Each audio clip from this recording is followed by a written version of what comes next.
Hello, people of Connecticut. This is Connecticut Common Sense. I am here with my co-host Jay Anderson, aka John Anderson, who we have been discussing what AKA actually means, but uh, fortunately he answers to everything but hey you.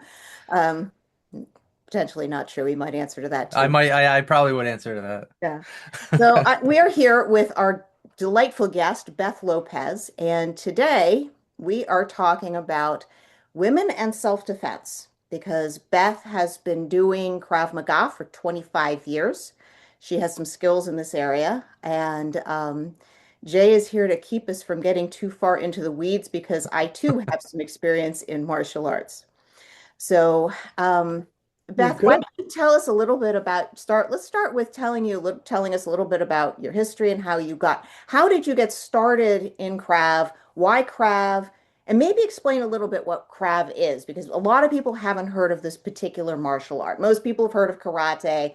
Most people don't know what the difference is between karate and Aikido. And yeah, and so why don't you articulate a little bit of that?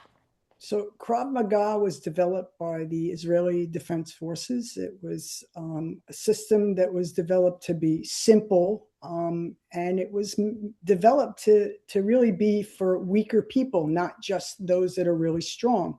I didn't start with Krav Maga. I actually started doing martial arts like Kung Fu and Karate. I went through those. When I moved to Connecticut, 26 years ago, my husband came home one day and said, "Hey, there's this Krav Maga." I'm like, "Krav Maga, what?" So we go to this class, and it is dynamic. You're working real world scenarios of attacks that may take place. And the answers were simple. They were straightforward, and they were meant that you don't get hurt, but you do maximal damage so that you can get home. It's combinations of simultaneous counters. That's the beauty of it. And like I said, it's not meant for people that are strong. It's meant, or it's for people that, so you do it with speed and the element of surprise. Those are your two things in your favor. I mean, your attacker doesn't come up to you and warn you that they're going to do something. So you need to be able to flip that on them. And that's what Krav Maga does. It's able to take real world attacks and have you flip a switch, and in a basic way, without a great deal of training. So I would say 8 to 12 months of training, maybe twice a week, and Mm, you can pretty much say that effective. you've got a very good repertoire, and you're able to hopefully make a good defense, get home safe. That's the name of the game. I did it for my family. I always, I remember looking at my daughter and thinking, oh my gosh, what would I ever do if someone did something? I'm not unique in that, but in that particular scenario, I decided to do something about it. So that's, I hope I answered that question. Yes. Yes. Um, so one of the things that I'm very interested in is women's self-defense in particular. And it's interesting because I trained with one of your students, and it's a lot of fun, by the way. We have a great time. Um, he's awesome. He And is the guy you want in the streets with you. Oh yeah, yeah, absolutely. What I didn't know is that Krav is designed for people who are smaller. And that's really cool. Yes. The art that I do is also Hapkido is also works very well if you're a small person, but the skill level is much higher. It's much Right. higher. And Yes. And it's not, you don't learn that until you get to it. I mean, if I understand correctly, the hidden techniques are just that. Until you get to a certain rank, you may not understand where they come into play. Is that wrong? Or Not exactly. It's more like it just takes a lot of skill to pull them off because it's so much about timing. right, It's it's fine so motor much skills about and timing and and it works really well once you mhm, have it down. Like big guy, fine, right, because every people's joints only bend so far. correct. Most of the Right. population. because Yep.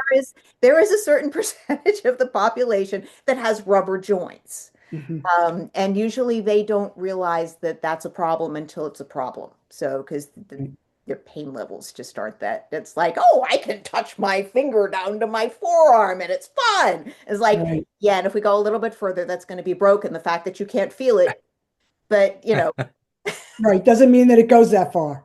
right, Right. right. And that's why they hang out at the circus as contortionists. This is true. This is true. Yeah. So I, the reason, so I went into it for very personal reasons. I got into martial arts because and I didn't start with Hapkido. I actually started with Kempo. Mhm. And I got into it because I was in an abusive relationship. And one of the things that you do, which is very, very cool, is that you've taught self-defense to young women.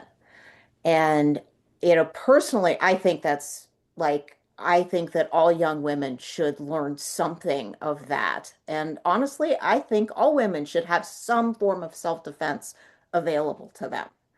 You know, I always find it interesting that we learn how to how to use a fire extinguisher, how to call police. There are so many things that we do to prepare ourselves for that very few times in life that we need them, right? But Hmm. we don't do the same thing for self-defense. And Hmm. I think, especially nowadays, in an increasingly it is getting more increasingly unstable. Mhm. And I think that it is very good, and especially for women, regardless of what people tell us, we are the weaker of the sex. So we need to learn how to capitalize or use certain techniques in order to get home safe. And that's really the name of the game. I mean, I think everybody gets in it for personal reasons. At least that's what I have found. Everybody's got a story that they tell me for whatever reason that convinced them to do it. For you, right, an abusive relationship, that's a tough one to overcome as well. So I would say bravo to you. That's a lot of times that it's very, very hard to get past that threshold. But like everything else in life, you train for the unlikely. Heaven forbid. And the great thing, I mean, I don't know about you, but Krav is a great workout. It So is. why It is. not That was use, fun. right, one of your workouts to learn something that, hopefully you'd never need, but in the event you do, you have an answer. If you think that answer is going to come to you in the heat of the moment where, when you're most frightened and you don't have an answer for it, it's usually doesn't happen. So so prepare for those things, take advantage of the targets that you see, and get home that night. Have a great story to tell people. How does McGraw fit in with the law in Connecticut, which is I think we have a duty to retreat rather than a stand your ground. So if it's like a surprise sort of attack art form, how would that play in with the laws that we have in Connecticut, which is you can only perform self-defense if you absolutely have to, otherwise they basically want you to run away. Right. So, violence is rarely ever the answer, but when it's the answer, it's the answer. Hmm. Somebody attacks me and, puts their hands on me and I feel my life threatened. I have a right to protect myself. The law here in Connecticut does understand that. It does recognize that. Just like everything else, is a police officer going to work out things at the scene? Probably not. If the two of you are standing at the end of this, you're probably both going to jail and it's going to be worked out through the court systems. But I guess I don't, to me, I'm not getting into social fights. Hmm. I'm not going to stand there in a bar and get into a screaming match with someone that could turn violent. Because I know self-defense and because I also understand how what I can do to a body and what can happen, even to me. I mean, I don't believe that I'm bulletproof just because I know these things. Mm-hmm. Usually, it's I'm the one defending against someone who's already pre-planned what they're going to do. So I'm on the defense. Hmm. So I'm not getting into that, what we'll call a social type fight. I'm getting into those asocial where somebody has come up to me and they are threatening my life and I have to act. And that's what I would say. Don't, if you have to think about, should I do this? The answer is probably no. True. Yeah, that's pretty much in life in general. If you, so I have a 2.5-year-old daughter, and I'm just wondering how effective is this technique for the younger generation compared to, I hate to say this, but most men that are pedophiles are probably in their 50s or 60s preying on these younger women. How effective is this technique at warding them off if there's like that huge weight and size difference between teenagers and older men? Right? So that's a great question. So a lot of what we use depends upon leverage. So how to maximize your body against things that on their body they're not as strong. So for example, if they grab you, let's just say they grab you around the neck. If they're trying to choke you, the weakest part of their threat is their thumbs. So we attack the thumb and and that joint, Hmm. and make a simultaneously kicking them in the groin. We try to teach that to kids. As a matter of fact, kids is kind of my specialty. I've got 2 certifications teaching kids, and I've probably been teaching kids not as long, but probably about 17 years. For that matter, since I came back from retirement, we're looking to start a kids program where I train now. But to me, kids, what I want to make sure if I encounter them, usually, age 5, sometimes a mature 4-year-old, and I I've been agree. a 3 and 4-year-olds. Mhm. There's not much you're going to teach a 3 and 4-year-old, and sometimes you'll teach a 3 or 4-year-old to groin kick, and do it to their sibling. Yeah. We want to kind of get them to a point where they kind of understand what they're doing. But yes, our main point for kids that I start with is abduction prevention. That's my Mhm. main thing. So what happens if somebody grabs your hand? How do you get out of that? Where are vulnerable targets that they can hit? For kids, they tend to be shorter. The groin is still there. Maybe it's not there for a groin kick, but it might be there for a punch. How about a knee? Mhm. Taking out a knee. If they take out the knee, they probably can't come after you. Attacking the foot and then maybe hitting the throat. There are so it really there are so Your body is target rich. Mhm. You just have to take advantage of those targets that present themselves to you. And that's what we teach the kids too. Most of the kids, they love it. Parents love it. It's not like a karate system where they will gain rank and so forth. That's not, we don't train for rank. We train for scenarios, things that are going to take place out in the street. Sometimes they'll spar so that they can get used to, I hate to say it, but get used to getting hit, because in a violent encounter, Mhm. unfortunately, you're going to get hit. The name of the game is survival. So, I probably am not going to get out of this unscathed. I mean, Selena, how many times have you gone to practice and trained and so forth, Oh, and maybe came home with a black and blue or something, oh, right? all the time. All the Right. time. It I happens. literally got my nose broken at my black belt test. So, Okay. Right. That's, yeah. I would try not to get, like, we try not to break things, but, We try not to break things. It was certainly not an intentional thing. Um, right, right. So, but I we have a I train have a and you question about, survive. That's the key. I remember the yeah. first time I got punched in the mouth from my partner, full force. She just missed the shield altogether, punched me right in the face, knocked me back about 3 or 4 steps. And I remember after I shook it off, I was like, oh my gosh, I'm still standing. Like, I was shocked that I was actually able to take a punch in the face. Mhm. So it's things like that unless you're doing it, you don't realize that you actually could probably take, a little bit more abuse than you think. Yeah. But remember, so can your attacker.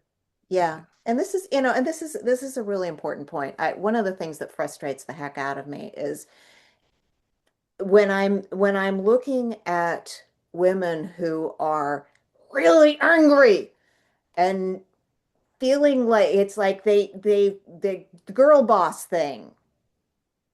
Boy, does that tick me off. Um, just it's like I have a very negative reaction to that because it's anger is not enough to keep you safe. Correct. Right. Anger is not going to protect you from a man who is genuinely aggressive. Hmm. Hmm. It's absurd and lying to yourself to think so. And when I see that sort of thing, and sometimes these women, it's like you'll see like there was a video the other day. So there was a young girl just sitting on the ground, and then another girl comes up and just starts pummeling her. And if that were a guy you were doing that to, that's not going to work as well. Just Right. because, especially young males, it's like first of all, way more testosterone. Even Hmm. even in our culture right now, where there's a lot of freaking estrogen in the water for reasons we're not even going into. Um, but it's just males are just bigger, and it's like it's gone so far over the edge of gee, I'm a tough woman. It's like, no, honey, you're not. You're mean Right. and you're ill-tempered is what you are, but you're not Right. tough. Just Right. And unfortunately, I think there's too many loose cannons out there too. I mean, I have seen women, we video everything these days. You're on, mm, you have to assume that you are always going to be on camera. hmm. One of the things when I first started taking Krav is our fighting stance looks like we don't want to fight. Yep. So we're It's saying the to same the with my entire art. world, like, but we want to be ready, Hmm. in case something, in case they do something. And Hmm. I'm not going to say that there's never a time where I may not throw the first punch if my life depended upon it, Right. especially if it was multiple Oh. attackers. Hmm. There's going to be a time where I might, where I have to I need to make that decision. I need to make it fast. So, So and then I start looking for, and then the key is to learn the targets to strike. Like I said, the body is a target rich environment. But if you don't know what to hit, Hmm. um, And and train for how it. to hit Yeah. it, it's useless. So So what do you there's say to the women that figured, oh, they can just carry pepper spray or mace or stun gun with them, and they don't have to take the classes? So what do you say to them? listen, it's your decision. As far as I'm concerned, it's always your decision, but you're not getting that out of your purse. You better be walking around with that thing in your hand. Right. And if you're answering a strike, um, know how to defend against the strike first and deploy the pepper spray. Hmm. Um, it's not as easy as people think. And I think if you're in a classroom environment and you see how things may unfold out there, just actually you don't even have to be out there. Watch videos on YouTube or on some of the things out there, and there are some pretty violent encounters that you sit there and I say, oh my gosh, like what's the answer for that? How would we handle this situation? And it's always, how do you handle the situation? Do you remember the knockout game? I used to get phone calls like crazy. People coming up, random selection on the street, and they Hmm. just come up behind you and they punch you in the back of the head, or they, just walk up, as they're walking past you, just, elbow you in the face. What's your answer to those types of things? And I'd say with that, it's like situational awareness, which is really where it all starts anyway. Right. It's like 90% of self-defense is being aware of your surroundings. So I get, how many times have you asked, how many times have you used it in your life? maybe once and it wasn't even a stranger. So Yeah. thank God I've never, right. Thank God I've never had to use it, but I could Yeah. tell you a couple of encounters that I think because of my situation awareness, all I could say is that I can't prove a negative, but I'm pretty sure I avoided something that was pretty violent. Hmm. And those things are engraved in my head. And I just thank God that I saw them ahead of time and I made eye contact with the person. Hmm. And they seemed to all of a sudden, and you could feel it in the air. Yes. Excuse me. No.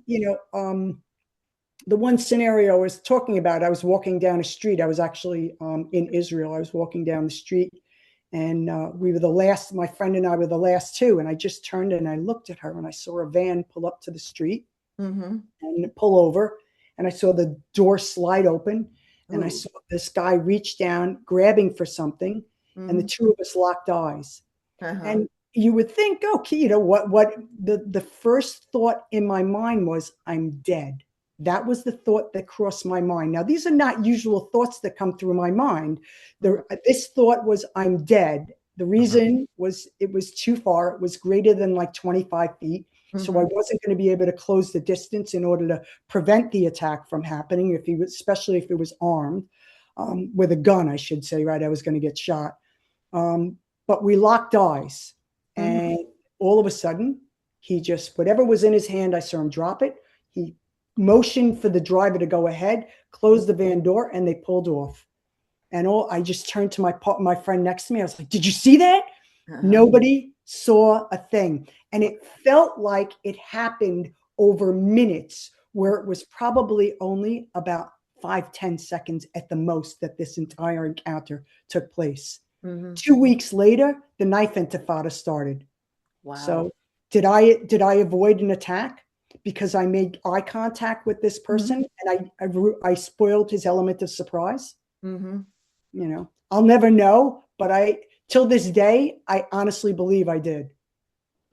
So, There's I mean one of the things I think they've interviewed, I've got two things. I know they've interviewed people if, in prisons who have committed crimes, and yep, what they say is they are looking for victims. right. And if you see them coming and you have the upright posture, you have the willingness to resist, Mhm. that in itself is enough to be off-putting. Right, right. So That, find the easy target. The yeah. easy target, but look at what the kids, especially the kids, do today. I used to teach for the Girl Scouts, and even back, 10 years ago, they had the earphones, they Oh, had the yeah. phone, it was still all in front of their face. Hmm. And I used to tell them, your lunch. You can't walk around with your head in, you've now taken away your ability to one of your multiple of your five senses, which is how we engage the world, your five senses. Hmm. So you've now taken away your hearing, you've taken away your eyes. This is great. This is great for the guy who's sitting there looking for the easy target. So those types of things, avoiding situations just because it's quicker and easier. Going down, streets that maybe you shouldn't have gone down because it's a shortcut, and Hmm. maybe you Mhm. shouldn't have gone, maybe take the long cut because it's better lit. There are more people in the area, and you're not isolated. Those types of things. Just making 90% of the time is making better choices and avoiding things that are avoidable. Okay. Sometimes that other 10% of the time is that you've done everything right.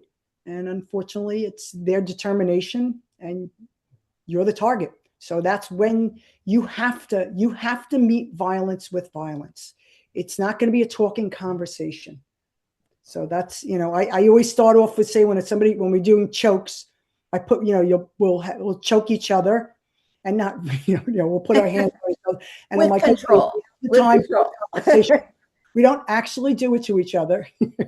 Yeah, I Just mean, you don't put you just for the audience, we do not put full force pressure on somebody's throat because we all want to come back and train another day. correct. Everybody's got to get up for work the next day. So, Yes. So there is enough pressure that you can feel it and maybe trigger a little bit of a response. right. And I You have don't to think know it what it requires feels like. much. Yeah, it doesn't require people's much imagination. I could tell you that I will walk around the class if I kick someone in, like I motion to kick someone in the groin, because a lot of times I'll pull a guy up to the front of the room and I'll motion to kick him in the groin, and the first thing they do is cover for that because every guy knows what it feels like. So, Yeah. and I try to tell girls all the time, it's I mean, it is a great time. If that's, first and easiest target, if you're Mhm. not in some sort of a bear hug type situation or something like that, they may not be, may not have put hands on to the point where you can kick. We'll find another target. There's so many things, your eyes, your ears, your throat, all sorts of joints, just like Hapkido is great with, manipulating joints and stuff like that. And just like I said, they only go so far. Mm-hmm. One difference I will say is in the beginning, I think the joint manipulations tend to be a little bit more fine motor skills. Yes, That's why you say exactly. it takes more. So Yep. with Krav, we work gross motor skills. Mm. We operate in what we call the black area. Your heart rate is 170 beats per minute. You You lose do those not at high have that rate. fine motor skill, right? So you're working gross motor skills, which is why the beauty of the system is that anytime you're being choked, it's a plucking defense. So you don't Mhm. have to think about it. Anytime your hands are on your neck, you're plucking of some kind. Half of the battle is already gone. Yep. So because we teach simultaneous, counters, a lot of times, even if it ends up not being simultaneous out in the street, it's pretty close to it. Mhm. We teach you to hit them multiple times, understanding that during stress and duress, it may not work the first time, the second time. You may have to hit them again and again in order to get loose, depending upon, again, I say determination and what targets you were able to hit and how effective you hit them. And that works even if you're a small person, because Absolutely. yes, if you're Yep. targeting and you're doing multiple strikes, there is I've been fortunate enough to train with some really great people, and someone who taught special forces. And Right. one of the things he says is that intent matters. If Mhm. you can turn on that intent and you have good focus targeting Mm. and you keep going, that's effective. That's Right. effective. It And is very effective. yeah, so So we say, I guess we have certain, go off like a bomb. yeah, So yeah. I've heard people say that, it's like pulling the pin on a grenade. Hmm. You just have to explode. Hmm. That no criminal is going to sit there. They're not going to be concerned about, oh, should I just hit them softly?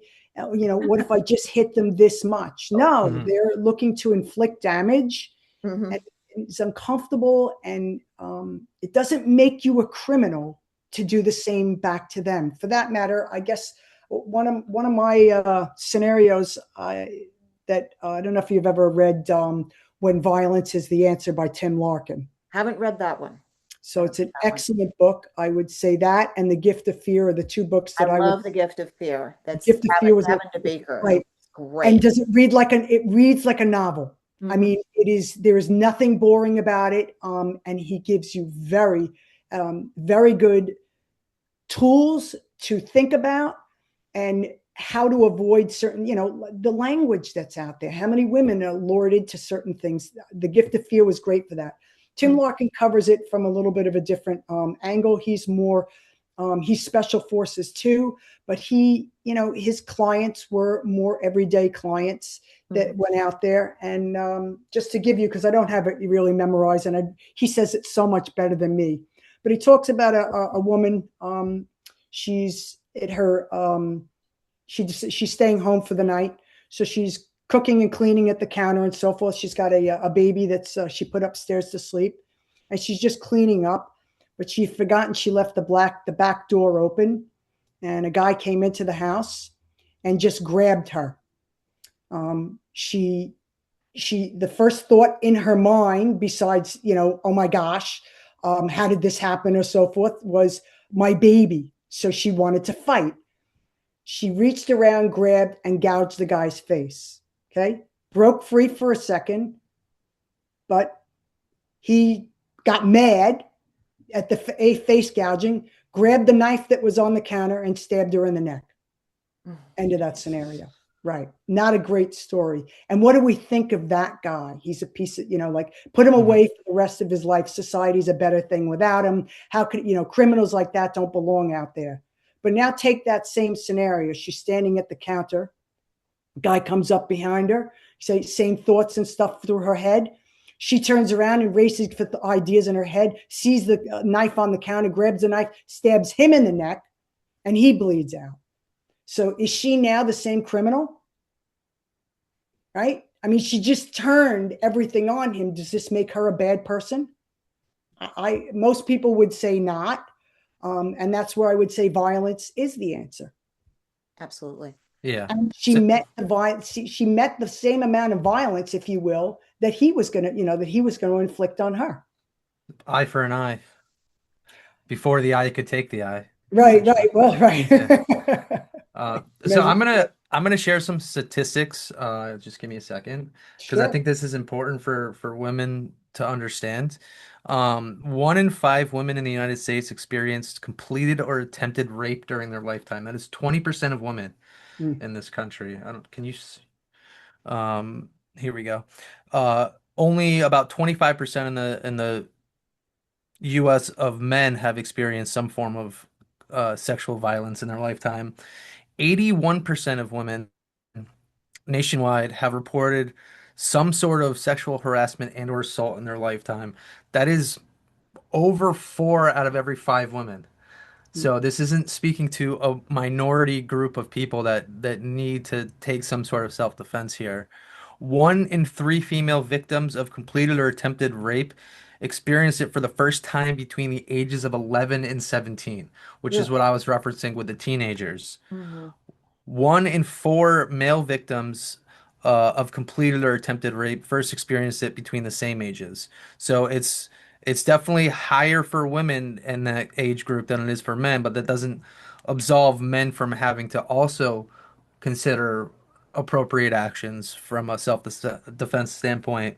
Um, it's estimated that over 730,000 people were raped, including threatened, attempted, or completed rape in the US in just 2018. I'm sure those numbers are probably the same, if not higher now.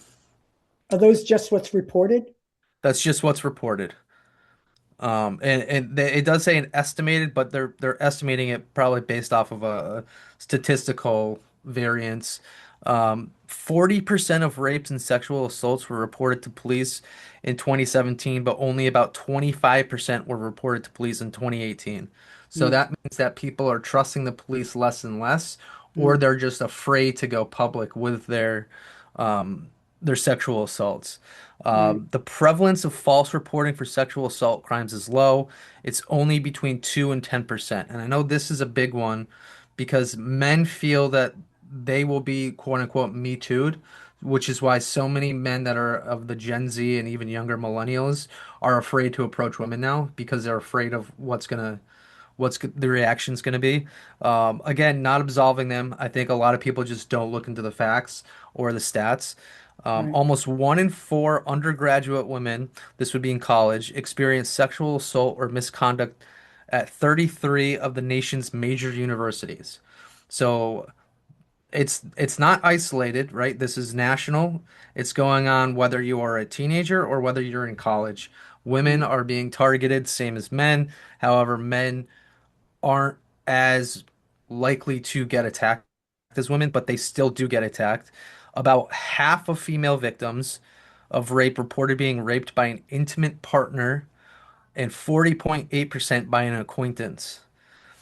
Um, Half of Well, that male means victims, 60% are not. That's to me is that's saying that there's more randomness out there because that stat used to be much, much higher. mhm. 52.4% of male victims being a report being raped by an acquaintance and 15.1% by a stranger. And the estimated lifetime cost of rape is $122,000 per victim.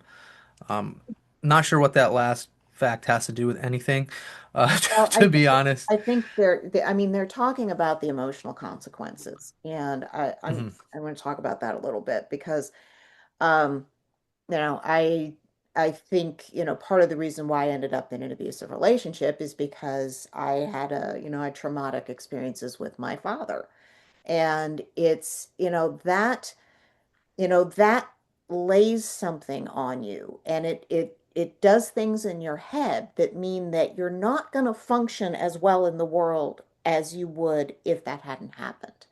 So the psychological cost means that if you say you want to go to college and you want to learn something. And I know that veterans often have this problem if they do the if they have any kind of trauma and they go on to school afterwards, that it becomes very hard to concentrate if you can't sleep, if you can't, if you are distracted by being triggered, because that happens very easily. It makes it hard to get through it, get you to get to the point where you can actually be productive. It interferes with productivity badly. Hmm. Um, so that's what that's the physical, that is the manifested price of having something like this happen to you. And Right. it's not it's a price that you pay for the most part, even if, whether or not, you feel any responsibility for it, because a lot of times people do feel like, oh, it was my fault in some way. I did X, Y, or Z, and so it was my fault. And that's, in some ways, that's a protective mechanism, because Hmm. it can be easier to take responsibility than it is to say that the world just stinks and, and it was a random thing. Um, but I did want to address, and you were talking a little bit about, and I can't remember how this came in, but one of the things I learned from doing martial arts was I learned what a good man looked like. And I didn't know that before then. Mm. It's like, because my trauma was because I had an ex who I got out after a year and a half, which is unusual. Most women stay longer. Yeah. But he had there were a couple times when he had his fist in front of my face. He hadn't gotten to the point of hitting me. He would have. We would have gotten there. Um, and there would have been blood on the floor, and probably would have been mine. Um, Although I did think about hitting with a frying pan a couple times. Hmm. It was unavoidable. Um, Never did, but I thought about it. Weapons of opportunity. Exactly, exactly. But I didn't, because of my not great parentage, I didn't know what a good man looked like. Mm. Now I know that a good man gets upset if they hit you by accident and you look upset. It's like, Hmm. oh my God, that is the appropriate response. Yeah. Wow. That was so novel to me. Um, and this isn't, and it becomes very interesting when you're in a training scenario, because here you are with good men, and you need to learn how to get hit, if you will, without getting flustered, because that is, in a real situation, that's probably going to happen. Right. And so I would be sparring, and because I was triggered, suddenly I couldn't breathe, and I'm basically going, and for those people who can't see it, it's basically I was like a spastic seal. Hmm. And so, because I couldn't breathe and I couldn't move, but I kept trying. That was the point. It's like I Mm. kept trying to move. It's like, all right, I don't care if I look like a spastic steel. I've got tears running down my face. And these men that I was training with, they would be like, "Are you okay? Should I stop? No, you need to keep throwing punches at me so that I can learn to do this." And Mm. they didn't like it, but they did it Yeah. anyway in a very controlled fashion. That's Mm. a good man. Yeah. I would have to agree with you. Listen, I used to train in a very sketchy neighborhood in New Haven, Uh, and the studio was probably the most fabulous place I'd ever taught in. But it was not in the best of neighborhoods. And I would come out after class because it always took me another 15 or 20 minutes. I always like to change and stuff like that. And, shut down, you got to shut down all the lights and so forth and lock up. And there was always one of the guys sitting out in his car out in the parking lot waiting for me. And if uh, you think that I'm offended by the fact that I had one of these guys out there, it mhm. was nope, this is what real men, this is what good men do. So Yeah. they don't care, whether or not, in a fight and stuff like that, they're not interested. This is not a great neighborhood. I'm waiting outside for you. Yep. Sometimes it used to be a few of them, but Yeah. it was, and It's we never the coffee right thing. clutched out there because it just wasn't the neighborhood you Yep. know Yep. again, we were Absolutely. always out there. Never made a big stink about it. I always see when I came out in the parking lot, as soon as I got in my car, they left. Hmm. So, you know, Yep. Yep. I don't, it's like, that's one of the things that was very interesting because early on in my training, I had some of that, thinking I was much tougher than I was. And then I got my butt kicked by a teenage boy. Oh, how lovely. A teenage boy. Oh, it was my own Oh, fault. In okay. class. No, we were sparring. We were sparring. Oh, I got it. I I got it. Yeah. didn't, I had no, it was like, yeah, I was like, I just like, oh, I'm gonna get mad. So and this is I'm like, no, don't be stupid. So yeah, I that didn't like getting hit. I it was have a to. long time ago, but yeah, and he's very, very talented, athletic young man. And Yeah. I was like, Well, at oh least you got hit by a good one. yeah, well, yeah, he's a good lad. He was a good lad, and one of the things and I'm just gonna throw this in there. One of the things I absolutely love about teaching is that I've gotten to watch young men grow up in the art, and this is Kempo. And I've gotten to watch young men grow up and turn into the most amazing human beings. Hmm. They're just like, wow, like really wow. They are focused, they are thoughtful, Mhm. they are just good people, very calm, very centered, confident. And it makes me feel really good to see Yeah. that. I It, tend to agree. I also think that, I mean, not that I'm encouraging, this is not a meeting place, but the truth is that the guys that are there usually mm-hmm, have good jobs because otherwise they couldn't afford to train, mm-hmm, in the place. yep, And, they're thinking about these types of things. yep, yep. Mm. It's one other thing I wanted to add is that I think, one of the things that used to come up that is like, oh, women's self-defense. Hang on, I just knocked something over here. Um, for women's self-defense is that it used to be the case. And I don't think you can tell me how much you see. It's like when you go to a school, if it's more than 50% female, you may not want to be there. Um, and It's because usually not the case. Have you ever been in that I've scenario? never been in that situation, but Does I it? know that, early on there were a few schools that were like they were focused on just female only. Well, Um, we'll sometimes have women's seminars mhm. where it Right, is just the women. But right. most of the time, I will get, I'll get professional women that'll come into class. We have some that travel abroad, uh, Hmm. especially business women and stuff like that who end up, doing a lot of traveling and so forth. They tend to be, sometimes their companies pay for it, Hmm. because they understand the scenarios. Right. But usually, Kidnapping is quite a thing overseas, I understand. yeah, yeah, we have a particular woman who actually, I don't know that she's an archaeologist. I don't remember exactly what she does, but she has something to do with archaeology, and she is constantly in areas where, it's not, first world, and Hmm. they tend to look at women a little bit differently than the men do it here. We think the men here, are a problem. I could tell you that the men here behave fantastic compared to when you go to like the Middle East and so forth. I mean, they're just, it's a different environment. They grew up, it's a different, it's just a different environment. Their culture is completely different. And, you don't, where we could be mouthy here in America, I would not suggest I would not suggest that, in certain areas, certain places around the world. You just got to know where you are. You know? And I could definitely be mouthy. They stand very close to you in foreign countries, and I don't like it. Mm. Yeah, no personal space, no bubbles, right? No personal space. Yeah. That was my favorite. Sometimes I'll be just like, "What are you doing?" And Yeah. of course, I'll say it in English.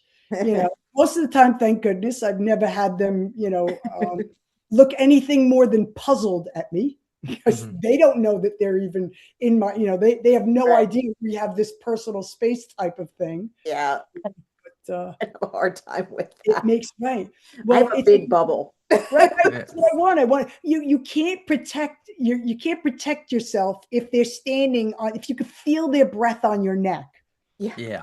And that's sometimes even on escalators. If you're going down an escalator, usually you'll leave that step. No, they're right on that next step, breathing on your hair. Ooh. Yeah. I So can't tell you how many times I'd be like, I don't know how you guys live like this. And they just laugh. They're like, oh, you get used to it.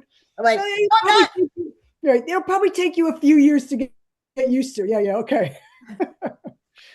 So I say in America, the men here are, we really we really don't understand first world men. Uh, not. how well we have it.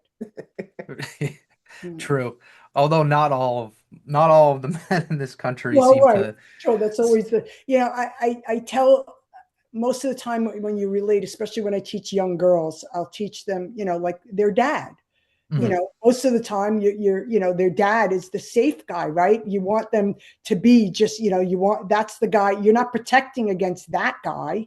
Yeah. They want you protected. Yeah. It's funny that when I bring that up, even have a couple come to class, because I always get one of two scenarios with couples, and I've learned over the years to just break them up immediately when they come to class, because either the guy wants them to understand what could possibly happen to them out in the street and is kind of a Mhm. brute to them, Mm. and not that it wouldn't happen out there, but I'm just, it's too soon. They need to learn some Yeah. basics And it's first. not good to have that coming from someone you love, especially not right until you've had some like understanding of what you're dealing with. Some women want to train with their husbands, and they feel Oh, I right. don't see that going well. Well, I don't even give them an opportunity. So the other scenario is that they don't do anything to, like they're too gentle. Oh, yes, being treated like glass. I've certainly had Right. that So these are, experience. these are your two scenarios that you end up getting. And it's very, very rare that I will find where they just treat them like a training partner. It Hmm. just doesn't usually happen. So I usually split them up, and things go much better in class that way. So Yeah. without giving, and it's, I think they each take something more of it. Since they keep coming back, I'm assuming it worked. I don't think my wife would hold back against me. That's the problem. Well, I'm less worried about her than I am worried about the guys. Yeah. So I do want to bring up, and I didn't even tell you this, Selena, but a few years back, I was actually assaulted. I'm going to share some pictures. Uh, so just bear with me. This was pictures of me at Manchester Memorial Hospital. This is Oh, blood in man. my hair. Dude. Uh, yeah, I got three or four staples right in this area where I'm highlighting with my mouse. And I'm bringing this up because this was a random act of violence. I was at a bar in Wow. Manchester, Connecticut, and it was a bouncer that was having a bad night. And Hurts. apparently, he got into a fight earlier before his shift with his fiance. Hmm. And I was the first person that I guess looked at him, and he decided to just attack me. And he threw me through a glass door, which is incredibly hard to break. It's not the movies. And then got on top of me, was sitting on my chest, and was just hitting me in the face over and over again. Um, yeah. So I'm not a small guy. I'm 6 feet, and at this point, this was in 2011, I was about 220 pounds, and I had done a lot of basketball, a lot of baseball, so physical sports. Plus, I had done backyard boxing with all my friends where we would just Hmm. beat up on each other. So I could take a punch, and I was awake for the entire thing. And fortunately, I didn't get any worse injuries than this because I probably would have left with much worse than a concussion and three staples to the head. But I was completely defenseless because of the fact that I didn't know this was coming. He completely took me by surprise when Hmm. my back was to him when I was walking out the door and just completely tackled me through this glass door, and then I was defenseless and nobody knew what was going on. The guy went to jail. He tried to delete the footage of the security cameras afterwards. Of course it did. Um, Police charged me with breach of peace, and then when I went to court, the prosecutor took one look at the file, one look at me with the staples, and he goes, "Yeah, get out of here. I'm not charging you with this." But it does happen to guys, and we don't talk about it as much. And I completely forgot this existed until like today when we were Wow. talking. because I just put it so far out of mind. But I was afraid to go out in public probably for the first couple of months after this happened, just because of that. And I Mhm. was hyper aware of everything. I could hear a pin drop from across the room at Toad's place in New Haven because I was just Oh, yeah. always jumpy. So, And that's called PTSD. Yeah. yeah, yeah, Yeah, there's that financial thing coming back too. You know, yeah, you're yeah. not going outside, you're not doing things, whatever. Yeah, gosh, that's terrible. Yeah, yeah, and I mean, I don't recommend it, but getting hit like that. But to me, it puts me in the feeling of this was a much bigger guy than me, and since most guys are bigger than women, I would have to see in my head like, yeah, that's probably what they feel like every time something like this happens to them where they can't defend themselves. And it's if I couldn't defend myself, then how can I expect anybody else around me, whether it's a male or a female, to be able to defend themselves appropriately if they haven't taken some sort of self-defense class where they have that hyper awareness and they can hear the pin drop, right? Because you can tell once you've been through something like this. I am much more aware of my surroundings at all time. Mhm. If I go to the movies, I know where all the exits are. I know the quickest, safest way to get out in case of a shooter. If I go to a store, I know how to get around corners to be hidden, right? Like I'm always looking around and my wife's like, you have anxiety. It's like, it's not anxiety because I'm not anxious to be here. I'm just making sure that I'm safe at all times. Right. So that You're aspect, already diligent about it, and you just do it now as, you're not even paying attention to ex doing it. That's what we exactly. try to teach, right? That's what you should be doing, just scanning the surroundings. Your brain is an incredible device. So that you came up behind, right? So you didn't even get any pre-warning or something. But how many Right. times, Selena, you may have run into this too, speaking to people. I talk to people all the time, and I'll sit there and I'll say, well, how did you know you were going to be attacked? And they'll always tell me I knew it was going to happen. And most of the time it is because they ignored something that their head, that their mind was telling them, hey, wake up, be alert. And they didn't, they just ignored it. And it could be as simple as maybe an unlocked door. And maybe, I would assume people who live in apartment buildings that have a front door that's locked, and how many times is it left unlocked? Mhm. And that time that they went in there, they just, they end up in their head, they're mad at their neighbor, and they're not thinking, okay, let me be extra vigilant when I'm walking in here. It could be that someone actually got in here, and that's why the Mhm. door was ajar or left open. That's scenarios. I mean, in The Gift of Fear, I think I remember that was one of the first scenarios that Gavin DeBecker brought out, was this woman who was mad that, the front door to her security building was left ajar again. And she Mhm. went in there and ignored any of the warning signs that her brain started telling her, be alert, be alert. She just ignored them.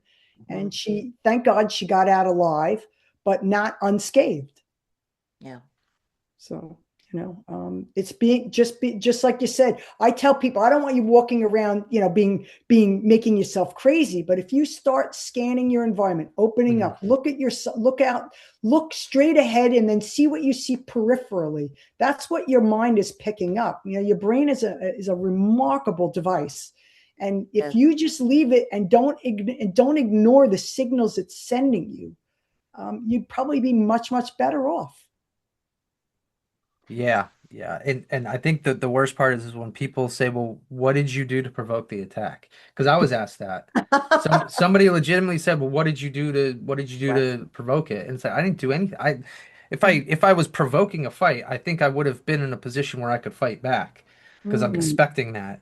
And I feel like a lot of men take that approach with women that get assaulted as well as, well, what were you wearing? Right? Like, and I think that's a huge problem is like we're dismissing the fact that women are getting attacked because men don't want to admit that they're also getting attacked. Like I put it out of mind for 15 years until today, Wow. right? So that should tell you something like I don't even talk about this because Wow.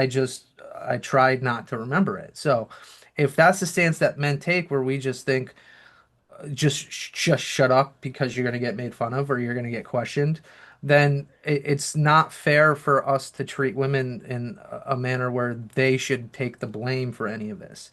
And I know somebody close to me who has been sexually assaulted, and she's going through EMDR right now, and she was sexually assaulted when she was a very young girl by a babysitter's son.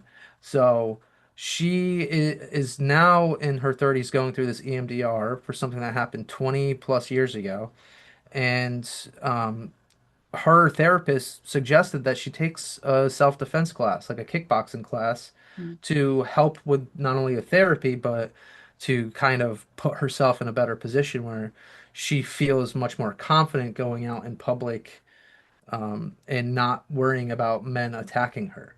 Right. And I don't know if that's something that you've seen a lot of, where you have women that have gone through something and then their therapist is telling them go take a self-defense class. But with the numbers that we went over, I think they should. I don't know if you've Mm. seen a lot of that. Maybe you can talk about that. For those that will admit it, I've had people, I've had women have conversations. I think sometimes they won't say it, and then all of a sudden you'll put hands on and you'll Mm. see. Hmm. Um, I had a woman crumple once, and I knew at that moment she hadn't said anything before, and I wasn't, it was a class involved, and it was a class, so you got your eyes on everyone. But as soon as somebody put her hands around her neck, it was Hmm. she just crumpled to the floor, Yep. and it came out in a rush what had happened, and she actually left the class that night.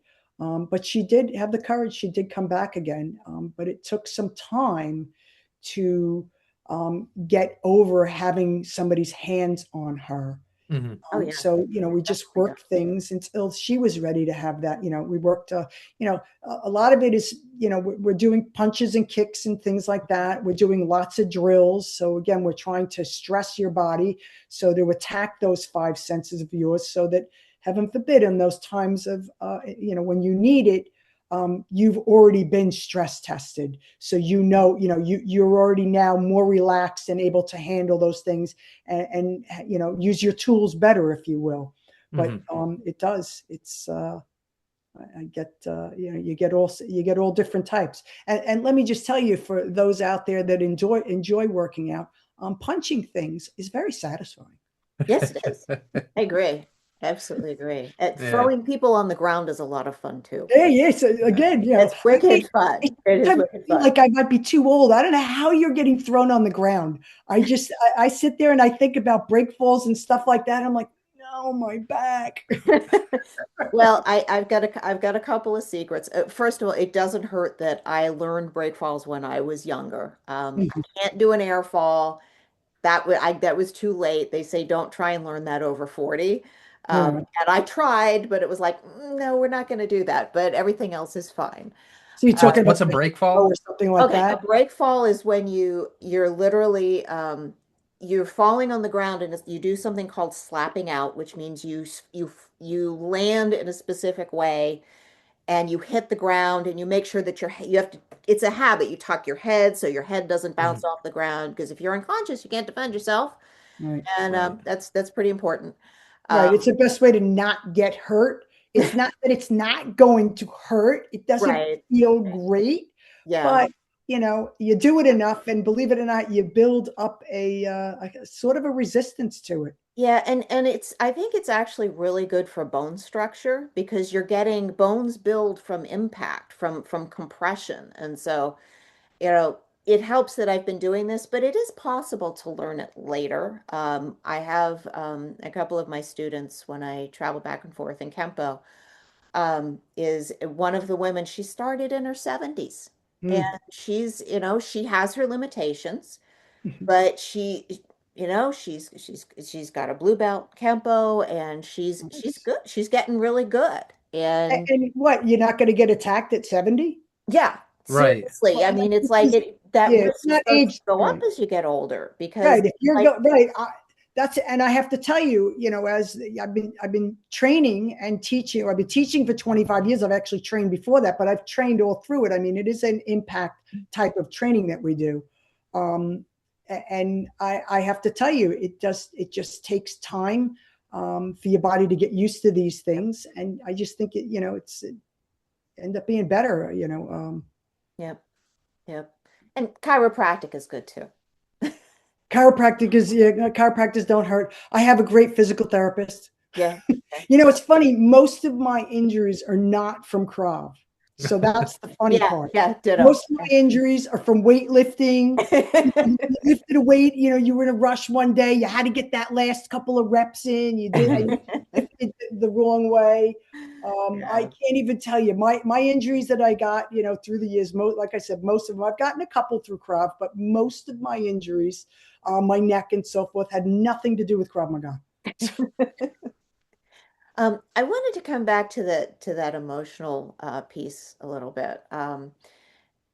Speaking as, somebody who's been through, the assault thing and the emotional trauma thing, is that doing martial arts really, it changed my life. It changed my life in that not only was I able to now recognize what a good man looked like, and that was huge because I now have a 25-year relationship, which I don't believe I could have done that if I hadn't been through this process. Mhm. But it's it changed me, and I was doing Campo for probably about 2 years before I started to realize it's like, oh, I could, if someone, if something happened, I actually have at least a little bit of a plan. It's like there's something I could do.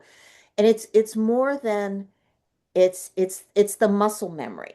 It's the when you're doing that pressure testing, and Beth, you were talking about pressure testing, and what is meant by that is you're doing actions over and over again. You're doing punches, you're doing kicks, you're doing whatever takedown you're doing. You're doing, because we were doing the workshop I took with you was about how to disarm, someone from a gun, someone who was holding a gun on you. Mm. And to be able to have that in your muscle memory, and it isn't something you think about, because it really isn't something you think about. You don't have time to think about things if Right. someone's coming after you. It has to be something that's right there. Mhm. And it's something that you don't have time to be emotional. But we have this fight, flight, or freeze thing, and Mhm. or freeze is also faint, as you as you saw with the lady who kind of crumpled. Right. If your And brain has nothing to yeah, pull, nothing to apply to that particular encounter, yeah, that's why you freeze. yes, You know, yes. so So again, that's why I say it's you need to start looking at things like a target instead of you have to pull that emotion out of it because nobody wants to hurt another person. And well, it's psychopaths are all good with that, but that's a different conversation. They're a small percentage of the population, whether it's 3 or 5%, depends on whether you're talking to me or you're talking to Jason, who's our other co-host. Jason says 5, I say 3, I don't know that opinion. It's true. It's true. But yeah, I try to avoid those people more than anything else. X them out of my life. Um, Ideally. but just like you said, somebody puts a gun in your face. What type of emotion goes through your head? Hmm. I mean, all you have to beat this a trigger, a finger pull. Hmm. A couple of inches. That's what you have to defeat. Yeah. Getting out of there. And not only that, but what if you have, family there? Now what do you do? So if there's Right. somebody on each side of you or on one side of you, which way do you redirect the line of fire and so forth? So this, you won't know these things unless you've been trained to know them. And like I said, the beauty of the system is that it doesn't take you forever to get a good working, so, I guess, footing on it and feel a little bit more confident. And that's the key to me. Like, I feel confident now. I don't worry about getting into encounters to prove anything. And I think that would be more along the male. I think men struggle with that Mhm. more than women do. Yeah. And I think women can, I think because we are the weaker of the sex and it is understood out there, I think we do get a little bit more latitude out there in what I can do. I mean, I train just like you said, Jay. You're 6 feet. So Mhm. that's the same thing. Most of the guys, most of the instructors, we usually do training with each other. The instructors are 6 feet tall, and there'll be 4 or 5 of us in a training session, and every single one of us will come up with a different answer for the same exact scenario. So it's not a dogmatic system, but it Mhm. feels good when you're sitting in there and you're training with these guys that are bigger than you, and Hmm. you get thrown in a scenario, and it's like, okay, well, I didn't do what they did, but I got out of it by doing this. I Yes. don't like getting in. I don't like clinching as much as Mhm. the guys do. The guys will clinch more. I prefer to keep my distance. I don't want to get within their bear hugging, length, if you will, or arm's width. So Mhm. I try to avoid that. And it also didn't help that both of my training partners for many, many years were one was 6'3" and he was a big, big man. I to say, and he moved very well, but he was a big, big man. I just know that when I stood in front of him, he hovered over me and around me. So being able to execute techniques on him helps give you more confidence out there too. And it's not, I don't want to sit here and say that we give a false sense of security for that matter. It's anything but. I mean, think about the scenario, the drills that we did that night. We're stressing you out, and all I'm doing is sitting there making you punch a bag and Right. then do the defense that we just taught you. Well, Hmm. just making you punch a bag, distracting your attention, and then making you respond to a gun in your face, all of a sudden that technique that you were executing perfectly during practice now doesn't look so wonderful, you know. And the more you train to do that, though, the better your response will be. And I think emotionally, I think you are a lot more grounded.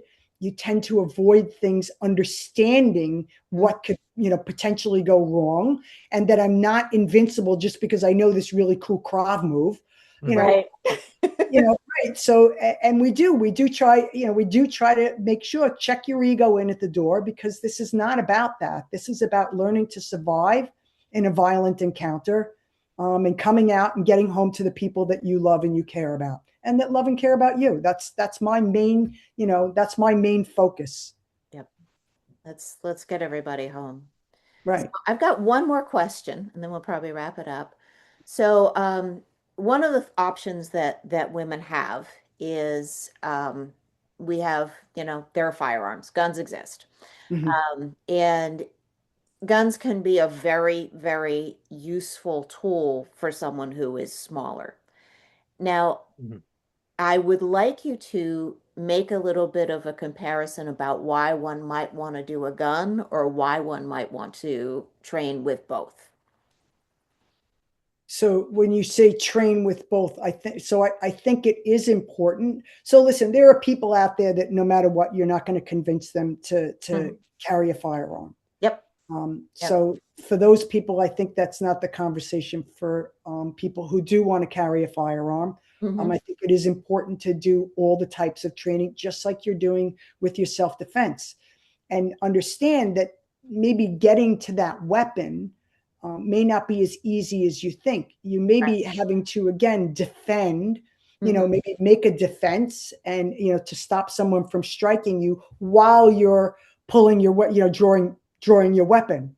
Hmm. Um, you know, uh, Not every scenario is, you may not be able to get to that. If they attack you from the rear and they tie up your arms or something like that, you may not be able to get to the weapon right away. But Hmm. knowing how to quickly get to that weapon, maybe you may have to make an elbow strike or something like that, a stomp on the foot, a kick, and we call a back kick to, you're using the heel of your foot to kick the groin or something like that, something to give you a second to get to that weapon. Again, they're equally important. And one of the guys is ex-Army. One of the instructors is ex-Army. So we do try to do that. I mean, we never use real firearms, but we Yeah, do for, we do for, get for a the chance. people in the audience, there are these nice little, they're shaped like a gun, like a firearm. There's a couple different varieties of those. So That's what we were using. Right, we use training Training pistols, session. so Yeah, or training gun. training rifles or so forth. You know, blue. You could look them up. Blue gun, red gun is another one Hmm. out there. You know, I use the softer ones. Yeah. As I'm getting older, I kind of like softer things. Even that night, I think I used one of my metal guns, and I think I cut open my hand. Just Yeah. showing a demonstration in front of the class.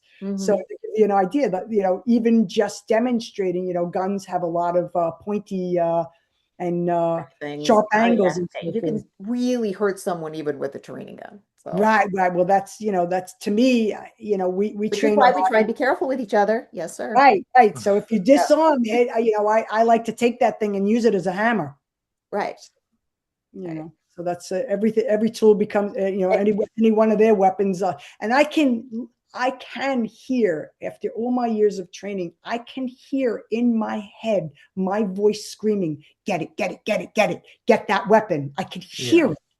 So, and it's true. I do that. And some of the guys sit there and they're like, "Oh, you don't always want the weapon." Oh, yeah, I do. Yeah, yeah, I do. Yeah. Every I definitely do. if I'm getting it, and not only that, once I get my hands on it, I'll be done. You will have to pry it out of my my cold dead hands, before I let go of it. So, I understand that, I'm going to make this defense once, and hopefully and I get home based on that. Once I get my hands on that thing, it's just now making my combatives, hitting the targets the vulnerable targets that I want to hit, taking that weapon and getting the heck out of there. I'm not hanging around to admire my work. Right. And on that note, Jay, do you have any more questions? No, no. I mean, I think this is important, and I think a lot of women should start to look into, and not just women, right? Because we went over it. I think men should as well, but um, the world is violent now, and it's more violent than it has probably been in our lifetimes, despite the fact that it felt like we were progressing forward as a society. So, I'd say if you have a place around, I mean, I know you're based out of the southern part of the state, but if there's any places anywhere else in the state that you like to recommend people can kind of start to look into, I'm sure people would appreciate that, just so they know they can take classes wherever that's available. I think even if you're just taking karate, I would look into the instructors and make sure that that it's a good place to train. That they train real scenarios. It's not just learning katas and forms. Hmm. That that they're in a place that trains. That it's a safe place to train. That you're not sitting there. I mean, years and years ago when I first started, I loved kung fu, but there was one of the instructors I knew not to train with because if No you self-control? right, right. It's not even the self-control. He saw training as an opportunity or sparring as an opportunity to beat up his students. And that's Yeah, not, no that's not an self-control. environment to learn in. So Yeah. it's, That's wild. right. So it's got to feel like a good environment to learn in. Hmm. And just looking into the places. Don't be afraid to go for a place, give it a try, and go to a couple of places and give it a Hmm. try. Absolutely. Learning how to kick and punch, and I'll say this with kids too. Krav is something for kids. Maybe the parents want discipline and so forth. They have other things that they want their child to get first. So fine, teach them, send them to karate and so forth. Hmm. Teach them how to kick and punch. Brazilian jiu-jitsu definitely is a good environment too. The Yep. only thing I would say about Brazilian jiu-jitsu is that they don't usually, I remember, they don't use striking to the groin, which to me, if you're on the ground, well, hell, it's, Mhm. I'm going there. I'm going to the eyes. I mean, you're there. Those are the targets that you're in. This is a sport. And so you understand that, you can learn how to manipulate your body. You can get some good discipline, but then learning how to put them together in a real world environment. You don't want to be fighting on the street or on the ground. Hmm. And you want to learn how to do it scenario based. And I would say in that case, that's where, I would put Krav a little bit more ahead. But I think that there are a lot of schools. I mean, Billy, I I understand that Hapkido trains that now too. You do real scenario training. Yeah, yeah, it is. Well, especially the way, when it's just a small group of us, especially we'll get very, it's and the grandmaster was much more focused on, he used to beat the students up quite a bit. not in a way, but the stories from that school are quite legend. Yeah, And I know. I very get them entertaining. too. I don't know why it seems to be in the karate kung fu world. I used to get some really very I just interesting think, stories. I think it's probably because it was all male and it was very ego dominated because Mm. this is less of an issue with women. And we Right. Men more don't women have goes down. egos. What are you talking about? Well, I have to tell you, I don't want, the men, every once in a while, I'll get a guy that will tell me that what I do won't work on them. So I invite them up to the front of the class for a Sounds demonstration. about right. So Oh, Yeah. usually I will not kick them in the groin, but just a tag oh, to just a tap is enough to make them blink. all you And need to it's like, do, and oh, you're yours for the rest of the class. I don't enjoy doing it, yeah. but usually, or I will throw them in a, I'll sometimes get somebody that are a little bit too talky in class, and now they're cracking a joke at everything. I don't mind a joke or something like that, Mhm. but when it starts now taking control of my class, um, I don't particularly care for it, so I will throw Mhm. them in a very aggressive drill. If you do it a couple every time they open up their mouth, they catch Yeah. on rather quick. Who's talking now, right? So it's check your ego in at the door is a good way to think Yeah. about it. Mm. But I would say 98% of the time, I never run into that. Mhm. It's a very respectful environment. They respect the fact that I've been doing this for decades, Mhm. and that they have something to learn from me, Yeah. even if I am a woman. Uh, Yeah. I'm going to share, since you mentioned that, I'm going to share a story from one of my teachers, the one that he trained all over the world. He's the one who taught, he was teaching special forces, and he trained in the Philippines, and one of his instructors was a woman. Mhm. And he was a young man at that point in his 20s, and she was sparring with him. She flashed a boob at him. His eyes got this big, like huge, and she kicked him or something. She Oh tagged him my God. right up his stick, and he was on the ground going, oh, and she's like, "Pay attention, Right. Oh my pay gosh. attention to what you're doing." Funny. That's actually very funny. I don't know that I would. I'm a little bit too. I guess. I'm probably not going to Yeah, do no, that, that's not but my cup of tea. yeah, But hey, it was effective, it and was Yeah. that's another effective. thing, right? Being able. That's one more thing, right? Holistically, being able to talk while you're doing things. So Yeah. talk out of the scenario, get yourself into a better position. Those are all things that you could learn.